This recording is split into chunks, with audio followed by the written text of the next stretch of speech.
Police brutality is indeed out of control, but it's not just racial profiling. People of all color are victims of the rise of the police state in America. We begin tonight as protests continue to take place across the nation. Protests over the decision not to indict officers involved in the killing of Eric Garner. I am Eric Garner. I am Eric Garner. I am Eric Garner. I am Eric Garner. I am. I am so scared for the children who I don't have, my husband who I haven't met yet. I am scared. Because we are being treated so unfairly, and I feel like no one is paying attention. When I heard the verdict one time, it made me cry. When I heard the verdict again, I had to do something. Getting police and body cameras, I don't think that's gonna make a difference. There's like systematic problems that need to be fixed. It's so sad. It could have been me, it could have been my mother, it could have been anyone, just like,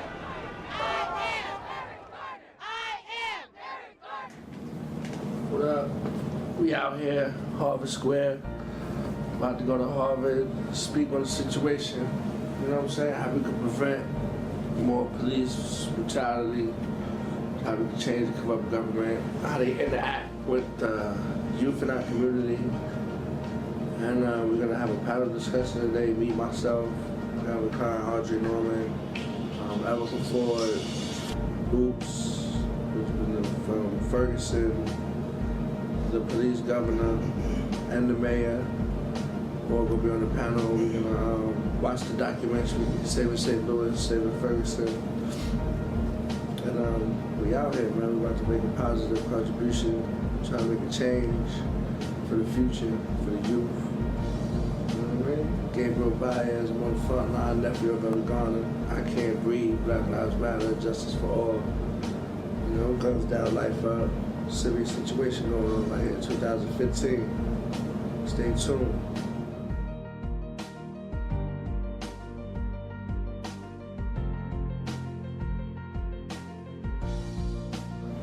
Hey, what's going on? It's Calvin Baco, aka Calvin Klein, Brooklyn Dawn. I'm here in Boston right now at Harvard, about to go and walk in the steps of Malcolm, and we're about to break history. We're about to turn this whole thing around. We're here and relating to police brutality and all the things that's going on in New York right now, but it's not just a New York thing. It's a thing that's circulating around the world, and we just all collectively coming together.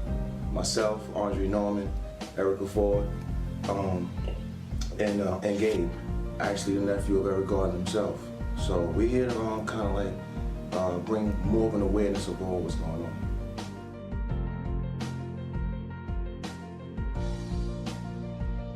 Yeah, how I got involved with Erica Ford was through a mutual friend, and you know, obviously she's doing a whole lot of things in Queens. So you know, we all collectively came together with going to Rikers Island. Actually, the first trip I went to Rikers Island was with Life Camp, which was Erica Ford's introduction into me crossing the bridge over to Rikers Island, and that's when I came with my time program after that.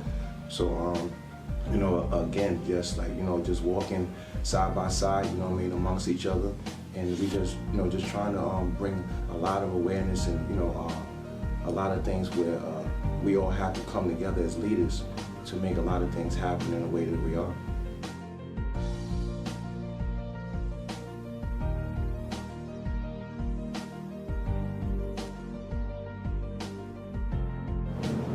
You know, I've been doing a lot of speaking on the event, the demise of my uncle. I've been speaking everywhere, CNN, BET, a couple of churches, youth rallies, marches, such and such. And I bumped into Calvin, and he had introduced me to Andre Norman, to come out here to Harvard, share my thoughts about what's going on, how we can bring about change in the community with the relationship between the police and the people that they're supposed to be policing in the urban communities. Most likely there's a lot of poverty, crime infested, you know. So, you know, my partner P.O. Block got killed, which started me working with the Guns Down Life Up movement. July 17th is actually the day that P.O. Block got killed, my partner, and the day that the police choked out my uncle. July 17th is got me involved in this whole movement, trying to bring about change in the community with the cops and people that live in my community, you know, urban, poverty, crime-ridden. So now I'm out here speaking my piece, letting everybody know my thoughts, how things could change, how we could bring about a better relationship between the police and the community. So we out here in Harvard, man. Stay tuned, man. We're about to hit the panel, watch the film, you know, and keep it positive, man. Keep it positive, man. We're about to change, because if the future don't get better, it's gonna get a lot worse. You know what I'm saying? So I don't want to see that for the children, for the youth. You know what I'm saying? I'm not gonna be here, but they're gonna be here.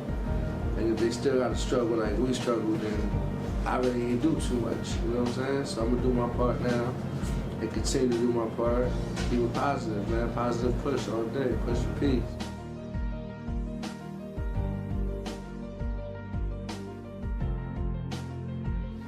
My movement actually consists of the foundation that I've actually started last year, actually, NYCBF, New York Calpabeco Foundation. And, you know, that is also to bridge the gap between most people when they say that they don't know about the programs or know what program that is in New York. And what I'm trying to do is just make people aware of that. When you come to my website, you will actually have the opportunity to be able to see and know and have the knowledge and awareness of where things are.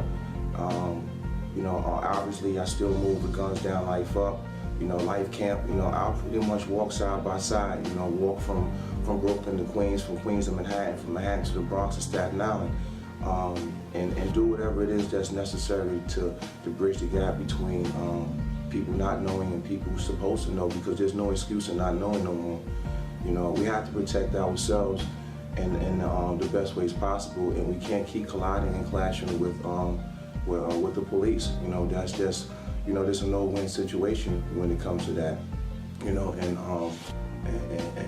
I'm a prime example of having enough experience and knowing that that's the case after doing almost 20 years in and out of prison. And that's what it's really all about.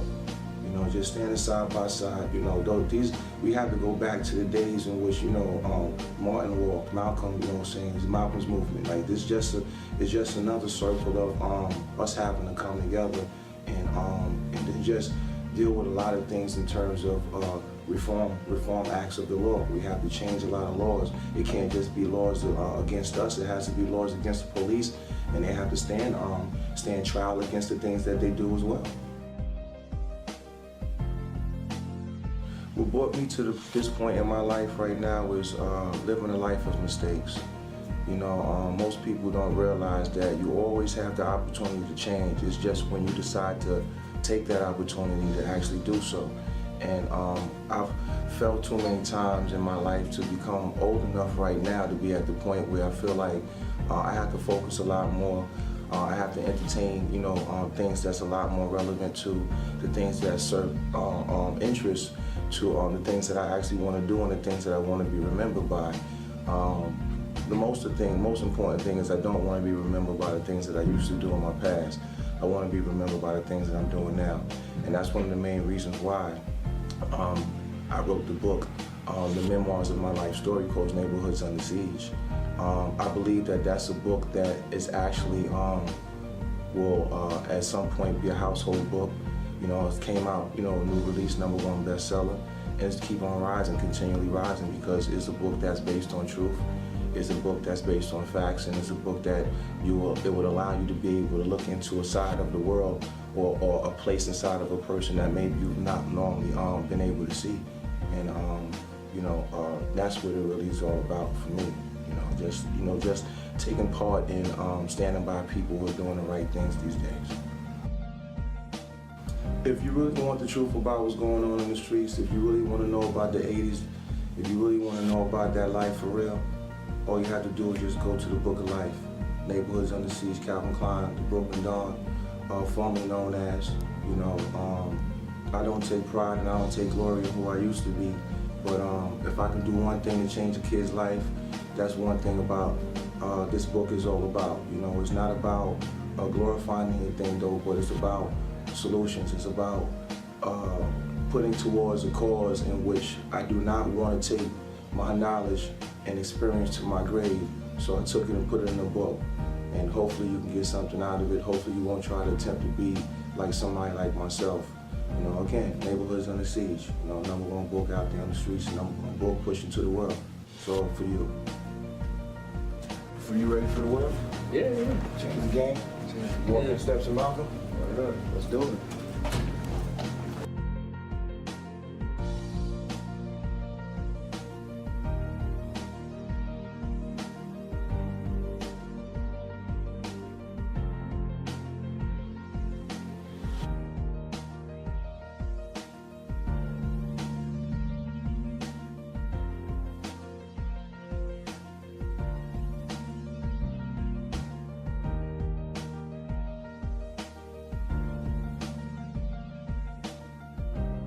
What are the systemic problems that not only happen in Ferguson and St. Louis, but are happening in every city? And this is not just a black problem. You go to any small town, and the amount of poverty and the ignorance is appalling. It is a nationwide problem, and we've got to reset the clock and start talking. When the Mike Brown situation happened, that to me was just reality. That to me just showed you all what we were actually dealing with. It's a ticking time bomb that actually exploded. And when that explosion hit, you all just saw Ferguson. But you all didn't get to see all of the other communities that's really being impacted right now. Yeah, it was an incident not too long ago when a police had on the body camera and he turned it off and turned it back on before he did what he did, you know. And it's also with the cell phone cameras. There's another incident when a female was recording an officer doing a random stop, and he took her phone, dragged her out the car, arrested her, took the phone to the precinct, erased the footage, and released her. But her son so happened to dig into the iCloud account and got the footage and released it. So it's out there and it's available. So I mean, there's always ways of getting out of stuff. There's glitches in the system, and people do find them whenever they need to. This question has to be addressed in a multifaceted way. It cannot be addressed in emotion. It cannot be addressed in looking only at what cannot happen or what should not happen, but what can we do as concerned people to bring compassion into the heart of people who look at us every day and want us dead. Built on us being able to relate with each other from one room to around the world. So again, the Twitter, the Facebook, etc., and everything else along the way. You know, that's our voice right there. My name is JandHVideoz. I'm a law professor at St. Louis University School of Law. I live about 10 minutes outside of Ferguson. And my involvement in Ferguson began when I saw Mike Brown's dead body laying on the street for over 4.5 hours, saw it on social media, and it was a spectacle. And to me, it was a fresh cut in an old wound, because I'm a person who knows about the history of civil rights and lynching in the United States, and the spectacle of leaving a body in public view as a warning to others is an outrage to my sense of dignity. So I saw that.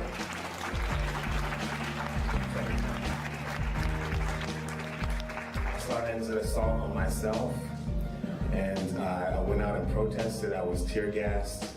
I had guns pointed at me. I was assaulted. I was arrested for being a legal observer. And all these things happened to me, so I have no choice but to continue to be engaged and do so diligently. Thank you. Thank you. I think whenever black boys kill other black boys, we start mentoring programs. We find them mentors. We get Obama to make a Black Men Initiative. But when white men kill black boys, we don't start mentoring programs in white schools. We don't go to their schools and connect with mentors. They don't hear from black men. They don't hear from men of color until they're killing them. They don't hear from men of color until they're arresting them. So, Mr. Spence, have you created any partnerships with any white schools to introduce them to communities of color, to address systemic inequality so they won't grow up and kill black boys, so they won't grow up and become slumlords in places like Ferguson, but keep places like Oberlin or St. Charles looking really, really nice? Have you? We speak of St. Louis. Our position is that we act as a buffer between corruption and law enforcement, as acting as an advocate for our people against that corruption in law enforcement and politics through proactive community involvement. We want to ensure the same freedoms, justice, and equality to indigenous people that are offered to other people throughout our country. And when we talk about leveling the playing field and removing white privilege, we definitely want to get to the root of those origins of those problems and address them, because it is an ugly reality that we deal with. It's been an ugly history, and we have to eradicate it and deal with it if we want to move forward in the future. Anybody who stands for inequality, can I get their right fist in the air?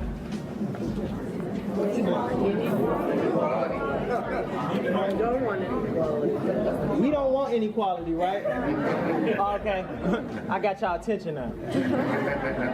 Y'all know that tool for men in black? You know the one that they flash and it leaves your body but get rid of all recollections and memories? Well, around my way, the cops got the same thing, only it worked in reverse. Because one flash from that tool will get rid of that body, leaving only recollections and memories. See, cops killing us. We killing ourselves. Plus AIDS and cancer's rapidly taking our lives. But if none of these killers are slowing down, then y'all tell me, how the fuck are we supposed to survive? See, usually I'm on stage. I may punchline, I may scheme, I may tell a few jokes, but all our lives we've been punched on, schemed, hung from trees to choke. But oh, this ain't got nothing to do with y'all. Y'all want me to pipe down? Well, try telling that to the parents of Oscar Grant, Eric Gardner, Sean Bell, and Mike Brown. See, they say this is about race. I say it's right versus wrong. Let's not get it misconstrued, because in Ferguson, I marched with white people, but got tear gassed by black cops. So tell me, how the fuck am I not supposed to be confused? I mean, an 18-year-old kid dies. So we burn shit up.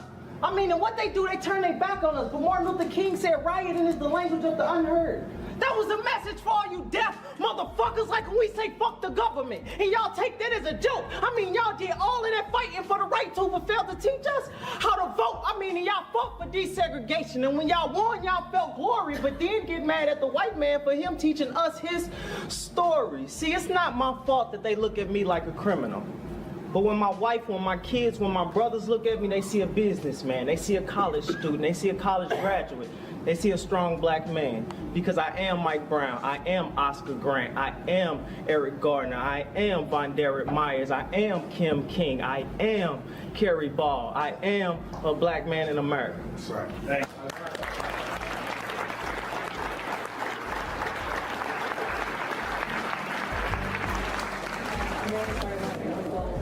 Why did you feel it was important to come out today for this discussion? I mean, it affected my family, so I had to come out here. I have to be about change. I have to keep it positive. I have to let my little cousins, his children, see that it doesn't end that way it ended up, because, you know, the cop he's still doing his job. He's still out there doing what he's doing. There's no repercussion for what he did. So I gotta be a positive, strong force for my family to let them know that I'm not gonna be quiet. They shouldn't be quiet, and there's no change gonna come for anybody with a mouth shut. What do you think specifically needs to happen? You know, right now I know it's going to take a long time to actually enact change, but what do you think are some small steps we can take right now? Well, like I said, police officers policing police officers to make sure that they're not corrupt, and that whatever actions they take should be recommended by other officers that they shouldn't feel at ease with them doing that, taking actions.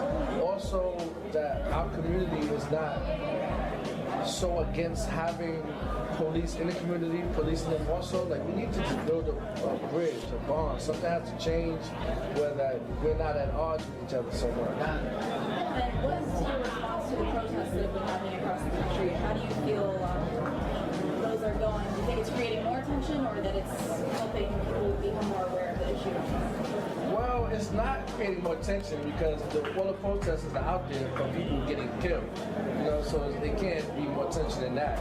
I think it's real powerful that everybody's standing up, speaking out, letting them know that they're uncomfortable with the situation that's going on. Be it white, black, Latin, people from not even from America, just standing up and letting them know that all lives matter, not just black lives, you know, all lives matter. It shouldn't be anybody out here getting killed senselessly by cops or other citizens.